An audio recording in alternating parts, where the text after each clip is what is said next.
也许你的身边常常有这样的人，睡觉之后鼾声震天响，吵得别人翻来覆去睡不着，而且有时候呼噜声响着响着忽然就停住了，就好像憋住了喘不过来气一样，让人的心跳好像都要跟着停止了。过了好一会儿才长喘一口气，再开始打呼噜。有的人认为这也不是啥坏事，打呼噜才说明睡得香，其实并不然。打呼噜可以分为两种，一种是生理性的单纯的打鼾，另一种是病理性的打鼾。这两种打鼾怎么鉴别？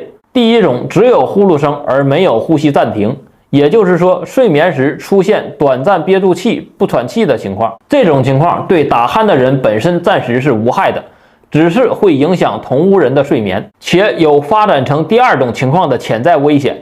第二种打鼾同时伴随呼吸暂停，称为睡眠呼吸暂停综合征。这种情况也很常见，它的危害不在于打鼾声，而在于反复呼吸暂停导致的机体缺氧。长期睡眠缺氧会引发心脑血管系统和身体其他系统的异常，严重者甚至可能出现心源性的猝死。所以说，打鼾，尤其是伴随呼吸暂停的打鼾，无论对他人还是对自己，都是有害而无利的。今天我就和大家分享一个我接诊过的打鼾患者的真实案例。在详细讲解之前，大家请先点赞收藏，以免视频丢失。吴某，男，34岁，酒吧老板，体型偏胖。患者自述近1年每天都想睡觉，和人聊天时都能睡着，不得已买了呼吸机，在家里吸氧有所好转，睡觉打呼噜非常厉害，呼噜之间有长时间的间歇，用家人的话说，都怕他随时憋过去。偶有胸闷，要长舒一口气才能缓解。前额痛并发沉，偶尔心慌，汗出较常人多，盗汗，小腿经常抽筋儿，全身乏力，纳渴，大便每天1到2次，自觉排便无力，小便正常。查看患者舌脉，舌淡苔白，舌体胖大，舌尖红有瘀点，脉滑涩结带，左关稍弱，予以中医诊断鼾症。脾虚湿困型，由于患者脾虚生痰湿，痰湿困体，阻遏气机运行，致使清阳不升，浊阴不降。清阳不能上升头窍，所以整日昏沉，随时都想睡觉；浊阴不能下降，故大便不爽，而久湿生痰，痰阻气道，故鼾声如雷，时常憋气。致以升清降浊、祛痰化瘀之中药调理。患者治疗了2个月左右，嗜睡、心慌、胸闷基本消失，头痛好转，打呼噜的症状改善的最明显，没有以前那种憋气了，鼾声若无。通过和患者沟通，我还了解到，患者由于工作原因，酒局偏多，平时喜食大鱼大肉，也不爱运动，这些不良的生活方式致使患者打鼾的症状加重。其实我们可以先通过调整生活方式来缓解打鼾的症状。今天我就给大家介绍6种简单易行的方法。1. 侧卧。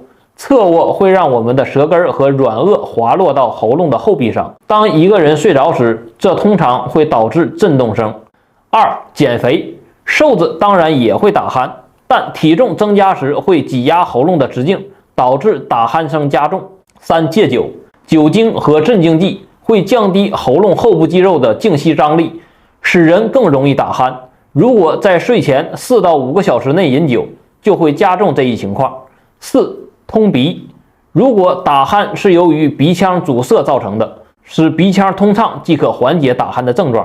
睡前洗热水澡，使用鼻清洗器以及通气贴等都有助于缓解症状。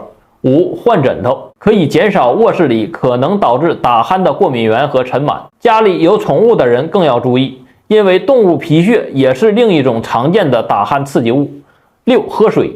可以防止鼻子和软腭的分泌物在脱水时变得粘稠，确保每天补充足够的水，可以帮助停止打鼾。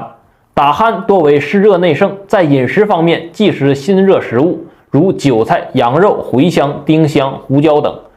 对一些刺激性食物，如葱、姜、辣椒，也应该少食为好，因为这些辛辣刺激之品可以使湿热加重。尽量避免油腻油炸食品，因其不易消化且易生湿热，不利于恢复。饮食以天然食品为主，多食富含膳食纤维的食物以及新鲜的蔬菜水果。如果你也有打鼾的症状，欢迎私信留言，我会为您辩证分析。以上就是我们的全部内容，我们下期再见。